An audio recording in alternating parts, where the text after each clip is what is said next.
Hello friends, today we are going to discuss on branches and applied branches of microbiology.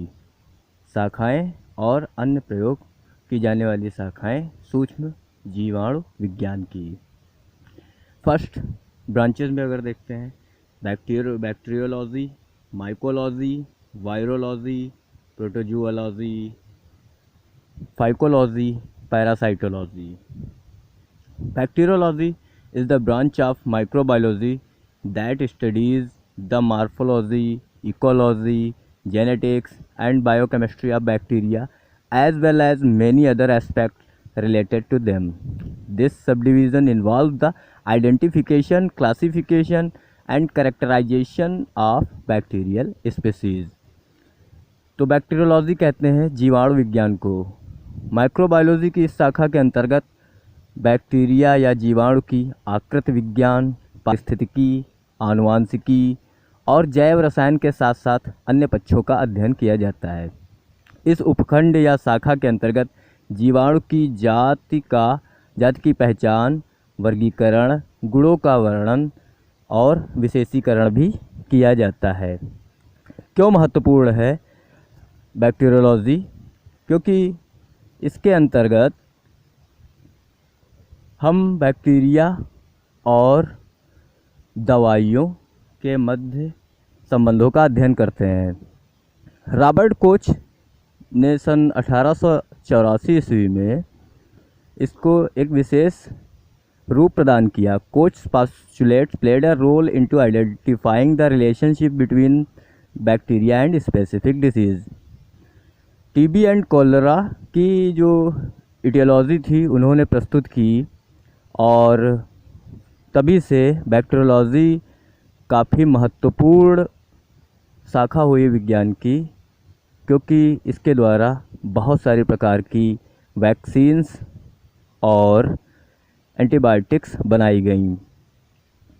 टॉक्साइड्स जैसे diphtheria और tetanus की toxoid भी इसी शाखा के अंतर्गत बनाई गई। और अगर आपको टॉक्साइड समझना है तो आप मेरा पहले का वीडियो देख सकते हैं। सेकेंड ब्रांच है mycology. Mycology is the branch of biology concerned with the study of fungi including their genetic and biochemical properties, their taxonomy and their use to humans as a source of tinder, traditional medicine, food and entheogens as well as their dangers such as toxicity और infection. Mycology कहते हैं कवक विज्ञान को। इस शाखा के अंतर्गत कवकों का अध्ययन किया जाता है, जिसमें आनुवांशिक एवं जैव रासायनिक गुण वर्गीकरण के साथ साथ ईंधन के रूप में, परंपरागत दवाई के रूप में, भोजन के रूप में, नशीली दवाओं के रूप में तथा इनसे उत्पन्न होने वाले खतरों जैसे विषाक्तता एवं संक्रमण का अध्ययन किया जाता है। कवक बहुत महत्वपूर्ण स्थान रखते हैं इन केस ऑफ माइक्रोबायोलॉजी देखा जाए। बहुत सारे फंजाई जो होते हैं वो टॉक्सिन्स पैदा करते हैं और उनसे टॉक्साइड बनाया जाता है, एंटीबायोटिक्स बनाए जाते हैं, क्योंकि यह सेकेंडरी मेटाबोलाइट्स होते हैं।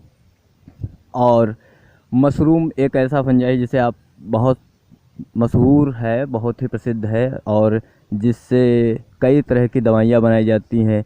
सदियों पहले प्रारंभिक दवाइयों के रूप में चाइना में, जापान में और रसिया में इसका यूज किया जाता था। विटामिन डी का बहुत बड़ा सोर्स होता है। इसके अलावा पेनिसिलिन है, पेनिसिलियम से बनाया जाता है, सिफेलोस्पोरिन, ग्राइसोफुलविन, कुछ ऐसी दवाइयाँ हैं जो कि आइसोलेट की जाती हैं फंजाई या फिर मोल्ड से। नेक्स्ट है virology. Virology is the study of viruses and virus like agent including there taxonomy, disease producing properties, cultivation and genetics. Virology कहते हैं विषाणु विज्ञान को। विषाणु विज्ञान के अंतर्गत विषाणु से उत्पन्न विषाणु या विषाणु जैसे अणुओं का अध्ययन किया जाता है, उनका वर्गीकरण, रोग उत्पन्न करने की क्षमता, विषाणुओं का उत्पादन एवं आनुवांशिकी का अध्ययन किया जाता है। आपको पता है वायरस जो होते हैं अधिकतर हमारे लिए नुकसानदायक ही होते हैं और अभी पेंडेमिक चल रहा है, कोरोना वायरस उसी से जुड़ा हुआ है। वायरस शब्द जो है 1599 ईस्वी से शुरू हुआ और इसका जो शब्द था, मूल शब्द था वेनम। वेनम जहर को कहते हैं और उसी से वायरस उत्पन्न हुआ। और बहुत पहले ही वैक्सीनेशन शुरू हो गया था चाइना में स्मॉल पॉक्स का। होता क्या था, किसी एक इन्फेक्टेड पर्सन को इन्फेक्ट किया जाता था स्मॉल पॉक्स से, और अगर वो ठीक हो जाता था तो उसका ब्लड या प्लाज्मा लेकर दूसरे लोगों के बीच में लगा दिया जाता था, वैक्सीन दे दी जाती थी, और जिससे कि वैक्सीनेशन हो जाता था। परंतु यह बहुत ही खतरनाक था। लेकिन ज्यों ज्यों विज्ञान आगे बढ़ा त्यों त्यों इसमें और जो है इम्प्रूवमेंट हुए, विकास हुआ। 1796 ईस्वी में एडवर्ड जेनर ने काऊ पॉक्स, गाय से एक टीके को बनाया जो कि स्मॉल पॉक्स के या चिकन पॉक्स के अगेंस्ट बहुत अच्छा काम करता था। और यह एक बहुत महत्वपूर्ण योगदान था, एक नया आयाम प्रस्तुत किया जो कि माइक्रोबायोलॉजी के अंतर्गत एक विशिष्ट आयाम हासिल किया उन्होंने। उसके बाद लुईस पास्चर ने रेबीज़ की वैक्सीन बनाई सन 1886 में, और इसके अलावा बहुत सारे इन्वेंशन हुए जो कि बिना किसी प्रक्रिया को समझे भी उन्होंने एक सफल वैक्सीन का निर्माण किया। नेक्स्ट है प्रोटोजूलॉजी, जिसे कहते हैं प्राजीविकी। तो इसके अंतर्गत क्या होता है, protozoology is the study of protozoa, the animal like protista. This term has become dated as understanding of the evolutionary relationship of the eukaryotes has improved. Protozoology कहते हैं प्राजीविकी को। इसके अंतर्गत प्रोटोजोआ या एक कोशिकीय जीवों का अध्ययन करते हैं, जैसे प्रजीव या प्रारंभिक जीव। इस शाखा के अंतर्गत एक कोशिकीय जीवों एवं प्रारंभिक कोशिका से जीवन के विकास की प्रक्रिया का अध्ययन किया जाता है। The society of protozoologist founded in 1947 was renamed international society of protozoologist in 2005। और इसका मुख्य काम क्या है सोसाइटी का, जीवन के विकास की गति को समझना और कैसे एक कोशिकीय जीव से मनुष्य तक के विकास का सफ़र पूरा हुआ है, इसको समझने का काम इस शाखा के अंतर्गत किया जाता है। Next, phycology. Phycology is the scientific study of algae, also known as algology. Algae are important as primary producer in aquatic ecosystems. Most algae are eukaryotic photosynthetic organism that live in a wet environment. Phycology शैवाल विज्ञान, इसके अंतर्गत शैवालों का अध्ययन किया जाता है, इसे एल्गोलॉजी भी कहा जाता है। जलीय पारिस्थितिक तंत्र के अंतर्गत प्राथमिक उत्पादक के रूप में शैवालों का बहुत महत्वपूर्ण स्थान है। अधिकतर शैवाल यूकैरियोटिक या प्राथमिक कोशिका के स्तर के होते हैं जो कि गीले स्थान पर उगते हैं। Algae are one of the primary producers. It is the division of lower plants that contains chlorophyll in plant cells। चूँकि यह प्राइमरी प्रोड्यूसर या प्राथमिक स्तर के उत्पादक होते हैं और यह बहुत इम्पॉर्टेंट होते हैं, जैसे कॉन्ड्रस क्राइस्पस होता है जो फूड सप्लीमेंट, जिसमें कि बहुत कम कोलेस्ट्रॉल होता है लेकिन विटामिन से भरपूर होता है। इसी तरीके से हेमैन्थेलिया एलोंगाटा होता है जो कि एंटीऑक्सीडेंट के रूप में काम करता है, तमाम तरह के एंटी कैंसर ड्रग बनाए जाते हैं, और इसके अलावा एंटीवायरल प्रॉपर्टीज़ भी पाई जाती हैं। नेक्स्ट है parasitology. Parasitology is the study of parasites, there host and the relationship between them. परजीवी विज्ञान पैरासाइटोलॉजी को कहते हैं। इसके अंतर्गत परजीवी एवं उनकी पोषिता कहते हैं मेजबान को, होस्ट जिनके अंदर वह शरण लिए होते हैं, के मध्य संबंधों का अध्ययन किया जाता है। ह्यूमन जो मानव शरीर होता है वो लगभग 300 स्पेसीज़ का होस्ट होता है, या इसे इस तरीके से समझते हैं कि 300 प्रजातियों का घर होता है मानव शरीर। 300 प्रजातियां, जिसमें कि प्रोटोजोआ भी हो सकते हैं, वायरस भी हो सकते हैं, बैक्टीरिया भी हो सकते हैं और फंगस भी हो सकते हैं। जैसे कि प्लाज्मोडियम, जो कि मलेरिया का कॉजेटिव जो है एजेंट होता है, वो अपना जीवन चक्र मानव शरीर में पूरा करता है। इसी तरीके से निकेटर अमेरिकैनस हुकवार्म इन्फेक्शन जो पैदा करता है, वो भी मानव शरीर के अंतर्गत अपना पूरा जीवन चक्र पूरा करता है। स्कैबीज है, टिक्स है, टीनिया सोलियम है। आप इसको समझने के लिए हुकवार्म इन्फेस्टेशन नाम से मेरा एक वीडियो है, आप उसे देख सकते हैं। नेक्स्ट आते हैं अब अप्लाइड ब्रांचेस ऑफ माइक्रोबायोलॉजी, जो कि अन्य प्रमुख प्रयोग की जाने वाली शाखाएं हैं माइक्रोबायोलॉजी की, सूक्ष्म जीव विज्ञान की। The prominent applied branches of microbiology are classified as follows. इस तरीके से सूक्ष्म विज्ञान की अन्य प्रसिद्ध शाखाएं निम्नलिखित हैं। फर्स्ट, मेडिकल माइक्रोबायोलॉजी, चिकित्सा सूक्ष्म विज्ञान। फार्मास्यूटिकल माइक्रोबायोलॉजी, भेषजिक सूक्ष्म विज्ञान। इंडस्ट्रियल माइक्रोबायोलॉजी, औद्योगिक सूक्ष्म विज्ञान। माइक्रोबियल माइक्रोबायोलॉजी, सूक्ष्म जैविक सूक्ष्म विज्ञान। फूड माइक्रोबायोलॉजी, खाद्य सूक्ष्म विज्ञान। इसके बाद आता है सॉयल माइक्रोबायोलॉजी, मृदा सूक्ष्म विज्ञान। एग्रीकल्चरल माइक्रोबायोलॉजी, कृषि सूक्ष्म विज्ञान। एक्वेटिक माइक्रोबायोलॉजी, जलीय सूक्ष्म विज्ञान। एयर माइक्रोबायोलॉजी, वायु सूक्ष्म विज्ञान। एंड एपिडेमोलॉजी, महामारी विज्ञान। तो इन 10 शाखाओं में, जो कि आजकल प्रचलित हैं, इनमें क्लासिफाइड किया गया है। तो सबसे पहले आते हैं मेडिकल माइक्रोबायोलॉजी पे। Medical microbiology, it deals with the study of causative agent of infectious disease in human beings. It deals with etiology, pathogenesis, laboratory diagnosis, treatment, epidemiology and control of infection. तो चिकित्सा सूक्ष्म विज्ञान है, इसके अंतर्गत संक्रमण उत्पन्न करने वाले कारकों का अध्ययन किया जाता है। इसके अलावा मनुष्य में होने वाले रोग, इसके अंतर्गत महामारी उत्पन्न करने वाले कारक, रोगजनक, प्रयोगशाला में इसका अध्ययन, निदान, चिकित्सा एवं संक्रमण को नियंत्रित करने का अध्ययन किया जाता है। मेडिकल माइक्रोबायोलॉजी बहुत ही महत्वपूर्ण शाखा है। क्यों है? क्योंकि इसके अंतर्गत बहुत सारे कॉजेटिव ऑर्गेनिज्म जो इन्फेक्शन फैलाते हैं, जैसे बैक्टीरिया, फंजाई, पैरासाइट, वायरस, इसके अलावा कुछ प्रोटीन होते हैं जैसे प्रायोन, जो कि कॉमनली इन्फेक्शन पैदा करते हैं ह्यूमन बीइंग में, और साथ ही साथ जो है संक्रमण को निदान करने का, उनका इलाज करने की जो प्रक्रिया होती है, वो भी मेडिसिनल या मेडिकल माइक्रोबायोलॉजी के अंतर्गत आती है। नेक्स्ट है फार्मास्यूटिकल माइक्रोबायोलॉजी।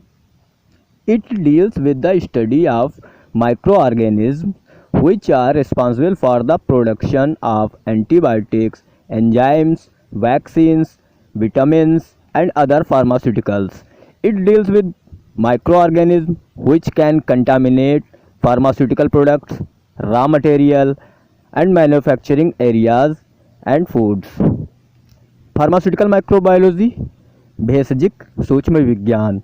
इसके अंतर्गत उन सूक्ष्म जीवों का अध्ययन किया जाता है जिनके द्वारा प्रतिजैविक औषधियाँ, टीका, विटामिन एवं अन्य भेषजिक पदार्थों का निर्माण किया जाता है। इसके अंतर्गत उन सूक्ष्म जीवों का भी अध्ययन किया जाता है जो कि भेषजिक उत्पादों, कच्चे माल को, विनिर्माण इकाइयों एवं भोजन को संक्रमित करते हैं। इसके साथ हम फार्मास्यूटिकल माइक्रोबायोलॉजी के अंतर्गत drug safety, antimicrobial activity and disinfection, methods of specification, clean rooms and controlled environment का भी अध्ययन करते हैं। दवाइयों का सुरक्षित व्यवहार, प्रतिजैविक अभिक्रियाएं और जीवाणु विहीन करना, स्पेशलाइज्ड मेथड किसी उत्पाद को बनाने का, विशेष अध्ययन किया जाता है और साफ सफाई आदि चीज़ें इसके अंतर्गत आती हैं। नेक्स्ट है industrial microbiology. It is the study of industrially useful micro organism in the production of alcoholic beverage, vitamins, amino acids, enzymes, antibiotics and other drugs. It also includes fermentation techniques used for the production of different compounds. Industrial microbiology, औद्योगिक सूक्ष्म विज्ञान, तो इसके अंतर्गत हम alcohol एवं उससे जुड़े पदार्थों, अमीनो अम्ल, एंजाइमों, प्रतिजैविकों एवं दवाइयों का बड़े स्तर पर उत्पादन करने के लिए औद्योगिक सूक्ष्म विज्ञान का अध्ययन करते हैं। विभिन्न प्रकार के उत्पादों के उत्पादन के लिए किण्वन प्रक्रिया, फर्मेंटेशन जिसे कहते हैं, वह भी इसी के अंतर्गत आती है। बहुत ही महत्वपूर्ण है। बड़े स्तर पर किसी भी उत्पादन, दवाइयों का उत्पादन करने के लिए औद्योगिक सूक्ष्म विज्ञान बहुत ही महत्वपूर्ण रहता है। जैसे कैरिनोबैक्टीरियम ग्लूटामिकम एक होता है जिसके द्वारा एल ग्लूटामिक एसिड बनाया जाता है, जिससे कि एक फ्लेवरिंग एजेंट बनाया जाता है जिसे कहते हैं मोनोसोडियम ग्लूटामेट। आपको याद होगा मैगी वाला मामला जो हुआ था, जिसमें मोनोसोडियम ग्लूटामेट का मानक से ज़्यादा यूज किया गया था। तो उसकी खपत 5 मिलियन टन सालाना होती है। 5 मिलियन टन, आप अंदाज़ा लगा सकते हैं, 1 मिलियन में 10 लाख होते हैं। 5 मिलियन टन जो मोनोसोडियम ग्लूटामेट है वो एज ए फ्लेवरिंग एजेंट प्रतिवर्ष यूज किया जाता है। इसलिए इसका बड़े स्तर पर उत्पादन औद्योगिक सूक्ष्म विज्ञान के अंतर्गत किया जाता है। नेक्स्ट है microbial microbiology. It is the scientific manipulation of living organisms, especially at the molecular and genetic level, to produce useful products such as antibiotics, enzymes and amino acids. सूक्ष्म जैविक सूक्ष्म विज्ञान। सूक्ष्म विज्ञान की यह शाखा वैज्ञानिक अनुसंधानों से जुड़ी हुई है, जिसके अंतर्गत आणविक एवं आनुवंशिक आधार पर महत्वपूर्ण उत्पादों जैसे प्रतिजैविक पदार्थ, एंजाइम्स और अमीनो अम्ल के निर्माण हेतु सूक्ष्म जीवों को अलग कर उनका संवर्धन किया जाता है। अब यह विज्ञान की जो शाखा है यह बायोटेक्नोलॉजी से जुड़ी हुई है। इसमें क्या करते हैं कि एक डीएनए में दूसरे जीव के डीएनए को मिलाकर, जोड़कर और डिज़ायर्ड जिस चीज़ की हमें आवश्यकता होती है उस प्रकार के गुणों को हम निकालते हैं सूक्ष्म विज्ञान की मदद से। क्या होता है कि तमाम तरह के जो माइक्रो ऑर्गेनिज्म हैं, जैसे स्टीरिया कोलाई है, उनके डीएनए में दूसरे डीएनए को जोड़कर तमाम तरह के amino acid, alcohol, solvent, organic solvent, enzyme, fermented dairy product, food additives, vitamins, antibiotic, recombinant proteins and hormones, biopolymers, fertilizers, biopesticides आदि चीज़ों का निर्माण किया जाता है। नेक्स्ट है फूड माइक्रोबायोलॉजी, खाद्य सूक्ष्म विज्ञान। It deals with the interaction of microorganism and food in relation to processing, food spoilage, food borne diseases and their prevention and includes preparation and preservation of food products. खाद्य सूक्ष्म विज्ञान के अंतर्गत भोजन एवं सूक्ष्म जीवों के मध्य की अभिक्रियाएं, उनके मध्य संबंध, भोजन के निर्माण की विधि, भोजन का खराब होने से रोकना, संक्रमित भोजन से उत्पन्न बीमारियां, उनकी रोकथाम तथा खाद्य पदार्थों को तैयार करने एवं सुरक्षित रखने की प्रक्रियाओं का अध्ययन करते हैं। इसमें फर्मेंटेशन के द्वारा भोजन कैसे बनाया जाता है, जैसे saccharomyces cerevisiae is use to leaven bread. Yeast एक प्रकार का यूज किया जाता है ब्रेड बनाने में, बियर बनाने में और शराब बनाने में। इसी तरीके से लैक्टिक एसिड के द्वारा तमाम तरह के डेयरी प्रोडक्ट बनाए जाते हैं। योगर्ट है, चीज़ है, हॉट सॉस है, पिकल्स है और माइक्रोबियल बायोपॉलीमर्स का निर्माण किया जाता है। इसके अलावा फूड टेस्टिंग भी इसी शाखा के अंतर्गत आती है। भोजन को सही प्रकार से सुरक्षित रखने की प्रक्रिया भी इसी के अंतर्गत आती है। नेक्स्ट, सॉयल माइक्रोबायोलॉजी, मृदा सूक्ष्म विज्ञान। It is the study of microbial flora and the interaction among soil microorganism. It also includes the biogeochemical role of soil microorganism. मृदा सूक्ष्म विज्ञान, इसके अंतर्गत सूक्ष्म जैविक वनस्पतियों एवं भूमि के सूक्ष्म जीवों के मध्य होने वाली अभिक्रियाओं का अध्ययन किया जाता है। जैव भू रसायन चक्र का अध्ययन भी इसके अंतर्गत किया जाता है। जैव भू रसायन चक्र किसे कहते हैं? जैसे कोई पदार्थ है जिसके सड़ने की प्रक्रिया तथा उस सड़े हुए पदार्थ से पोषक तत्वों का मुक्त होने की प्रक्रिया इसके अंतर्गत आती है, जैसे मृदा सूक्ष्म विज्ञान कहते हैं। इसके अंतर्गत नाइट्रोजन फिक्सेशन, जैसे नाइट्रोबैक्टर स्पीसीज़ जो है नाइट्रोजन फिक्स करती है, और एक्टिनोमाइसेट्स होते हैं जिनके द्वारा तमाम तरह के एंटीबायोटिक्स जैसे स्ट्रेप्टोमाइसिन, टेट्रासाइक्लिन, नियोमाइसिन, इरिथ्रोमाइसिन आदि का अध्ययन किया जाता है। इसके अलावा तमाम तरह के भूमि में पाए जाने वाले फंजाई, एल्गी और प्रोटोजोआ का भी अध्ययन किया जाता है। नेक्स्ट है एग्रीकल्चरल माइक्रोबायोलॉजी, कृषि सूक्ष्म विज्ञान। It is the relationship of microorganism and crop with N emphasis on the control of plant disease and improvement of yields. इसके अंतर्गत कृषि सूक्ष्म विज्ञान के अंतर्गत सूक्ष्म जीवों एवं फसलों के मध्य संबंधों का अध्ययन किया जाता है। फसलों में होने वाले रोगों को रोककर उत्पादन बढ़ाने का उद्देश्य इसमें निहित होता है।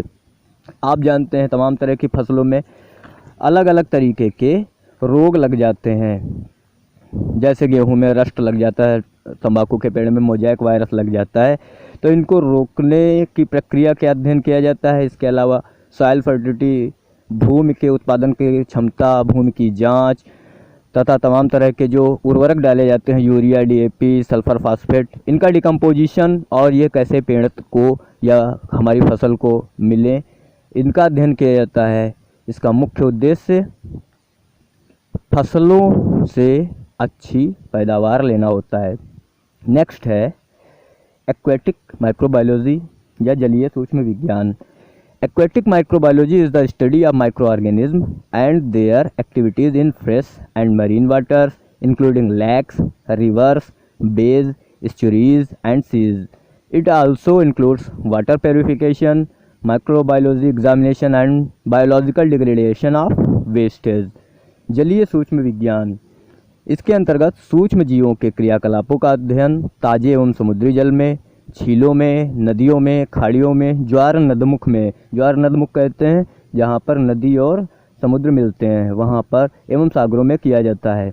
इसी के अंतर्गत जल शुद्धिकरण, सूक्ष्म जीवों का परीक्षण एवं जैविक अपशिष्ट का अपघटन आदि प्रक्रियाओं का भी अध्ययन किया जाता है।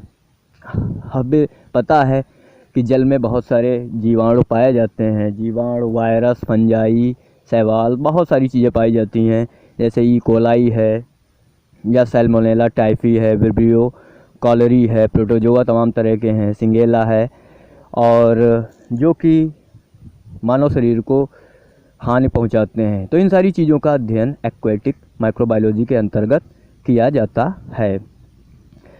नेक्स्ट है एयर माइक्रोबायोलॉजी, वायु सूक्ष्म विज्ञान। It deals with the role of aerospora in contamination and spoilage of food and dissemination of plant and animal disease through air.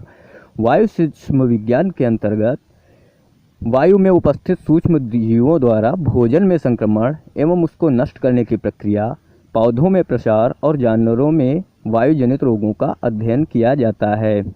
वायु के द्वारा बहुत सारे वायरस, बैक्टीरिया फैलते हैं, और जैसे बैसिलस एंथ्रासिस है जिसके द्वारा एंथ्राक्स फैला होता है, या एस्पेरिजिलस फ्यूमिगेटस एक फंगस है जिसके द्वारा फंगल इन्फेक्शन होता है। इन्फ्लुएंजा जो है वायरस होता है वो भी वायु के माध्यम से ही फैलता है।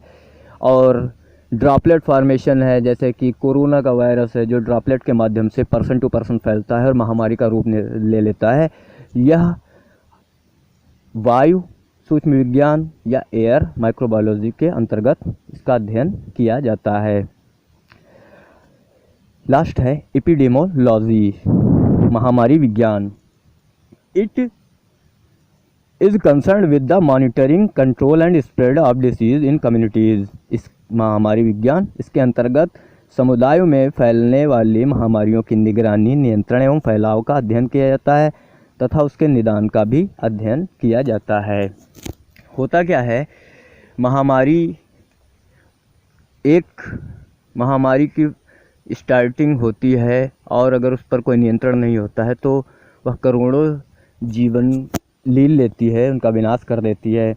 कुछ उदाहरण मैं देता हूँ, जैसे इन्फ्लुएंजा एपिडेमिक सबसे पहले 1200 ईसा पूर्व फैला था बेबीलोन, पर्सिया और मध्य एशिया में, जिसे कि फ्लू का नाम दिया था। 1 लाख मौतों का कारण हुआ था। इसी तरह एथेंस में, रोम में प्लेग हुआ था 429 ईसा पूर्व, जिसमें टाइफाइड फैल गया था और 1 लाख मौतें हुई थी। आप जानते हैं HIV एड्स 1981 से आज तक अभी भी वैसे ही चल रहा है, पूरे संसार में फैला हुआ है HIV एड्स के नाम से, और 3.5 करोड़ लोगों की जान जा चुकी है 2018 तक।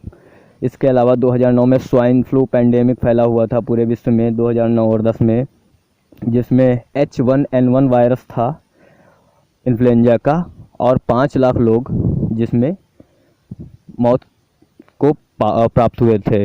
इसी तरीके से यूनाइटेड स्टेट में 2017-18 में सीजनल इन्फ्लुएंजा फैला था जिसमें 1 लाख मौतें हुई थी। और वर्तमान समय में कोविड-19 2019 से फैला हुआ है, जो अभी भी चल रहा है, पूरे विश्व में चल रहा है, जिसको सार्स कोविड-19 का नाम दिया गया है, और जिसमें अभी तक 6,50,000 मौतें हो चुकी हैं। तो इसका अध्ययन, इसको रोकने का, नियंत्रित करने के उपाय, इसका वैक्सीनेशन आदि सारी चीज़ें एपिडेमोलॉजी के अंतर्गत आती हैं। आप समझ सकते हैं कि इनका अध्ययन हमारे लिए कितना महत्वपूर्ण है, क्योंकि यह एक महामारी पर्सन टू पर्सन फैलती जाती है, हवा के माध्यम से, ड्रॉपलेट के माध्यम से, और किसी भी महामारी के द्वारा बहुत सारे रोग फैलते रहते हैं। हालांकि बहुत सारे रोगों पर नियंत्रण पा लिया गया है, परंतु वर्तमान समय में भी देखा जाए तो अभी भी HIV एड्स का कोई टीका नहीं बना हुआ है, या फिर अभी कोरोना वायरस के टीके के लिए टेस्टिंग चल रही है, और साथ ही साथ इसके निदान, इसका इलाज अभी कोई नहीं है। इस पर भी शोध एपिडेमोलॉजी के अंतर्गत आता है। तो आज के टॉपिक में हमने branches and applied branches of microbiology को डिस्कस किया। उम्मीद है आप लोगों के समझ में थोड़ा बहुत आया होगा। बहुत ही महत्वपूर्ण टॉपिक है वर्तमान परिदृश्य को देखते हुए। और सुरक्षित रहिए, सेफ रहिए, अपने घर पे रहिए और पढ़ते रहिए। Thank you, bye bye, have a great day.